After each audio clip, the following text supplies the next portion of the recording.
But first, incumbents are running scared ahead of the 2010 midterms, and it's all thanks to the rise of political outsiders backed by the Tea Party. Now, we saw it this week as former Nevada Assemblywoman Sharon Angle became the GOP's pick to dethrone Prince Harry Reid this November. We saw it with Nikki Haley, who just months ago was virtually unknown and is now the likely Republican gubernatorial nominee in South Carolina.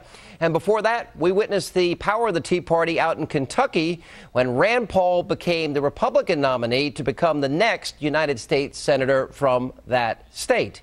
And the man himself, Dr. Rand Paul, joins me now in studio. Mr. Paul, how are you? Welcome to the program. Congratulations. You know, the night that you won, I called it a Rand slide. I don't know if anyone told you. Yeah, it's pretty amazing. 24-point victory. We came from 11 points behind to a 24-point victory. No one would have predicted it, you know, but I've always said it. You know what? I think it's the year of the outsider. I've never run for office. I'm not a politician. You're an eye doctor. Yeah, but I think government's broken. And I think if we don't do something about it, what I really sense and feel in the Tea Party is people are worried. People are concerned for the future of our country, and they see what's going on in Europe. And I think there's a debt bomb ticking in our country. And if we don't do something about it, I worry for the future of our country. I got to be honest, I have the same worries and the same concern, and I know a lot of people write me and call me on my radio show, and they're saying the same thing. You had a great line, and I talked about it the other day with you. I have a message from the Tea Party. It's loud and clear. We have come to take our government back.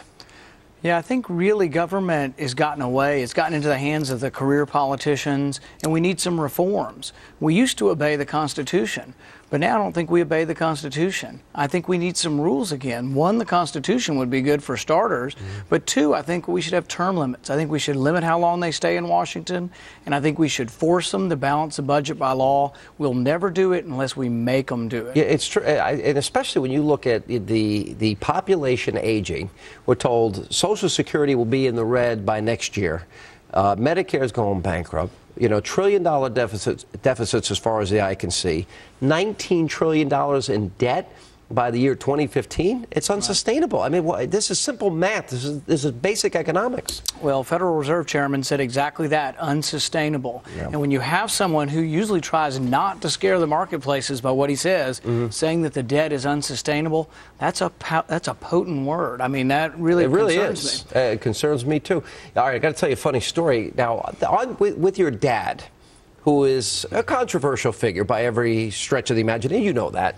But I got to tell you something, on economic issues, on fidelity to the Constitution, you know, I find your dad a pretty articulate, outspoken, somebody I agree with on a lot of issues. I probably disagree with him more on national defense issues.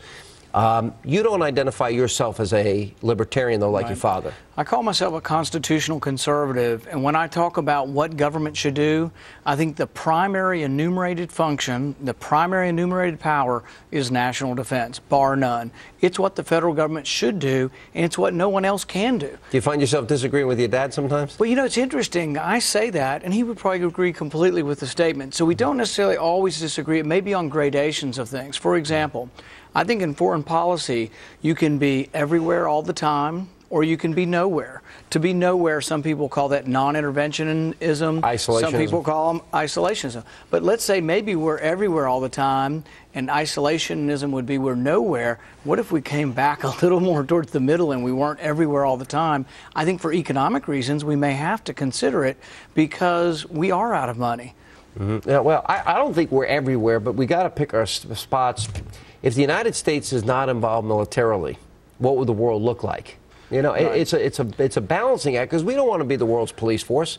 We certainly don't want nation building. We're not looking to expand our empire here, right. But we are. But I don't see any problem with expanding the concept, the principles of liberty and freedom. Right.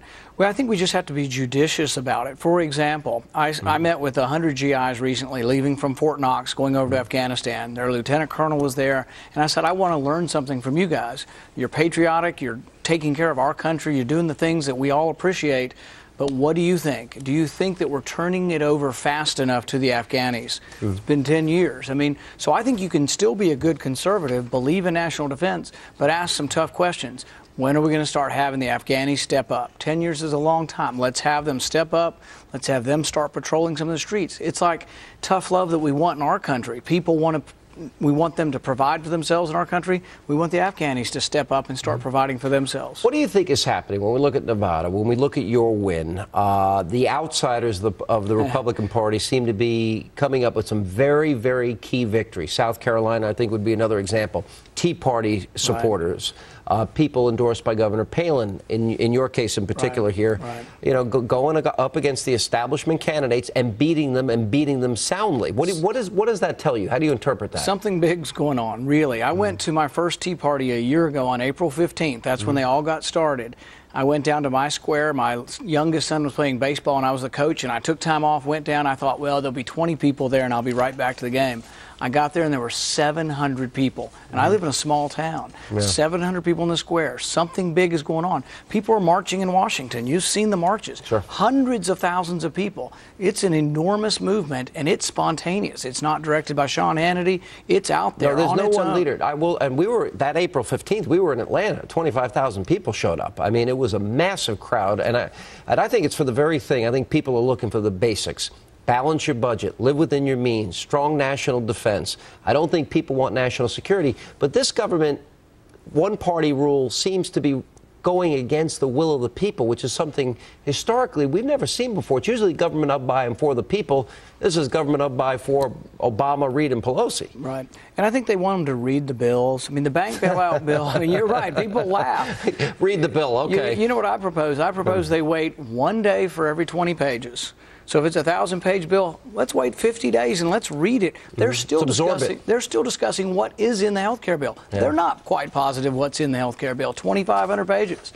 But the bank bailout bill was printed at midnight, 1,000 pages, and passed by noon the next day. Yeah. No one can read it, and no one knows what's in it. Yeah.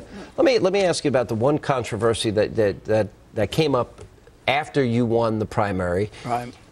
I looked at your statement. When I first saw the news coverage of it, I said, what? He doesn't support the Civil Rights Act? That's how it was portrayed. And you clearly laid out just the opposite, and it was very clear. Go ahead. I've probably given 400 speeches. I'm not for repealing the Civil Rights Act. It's not part of my platform. It's not part of the Tea Party platform.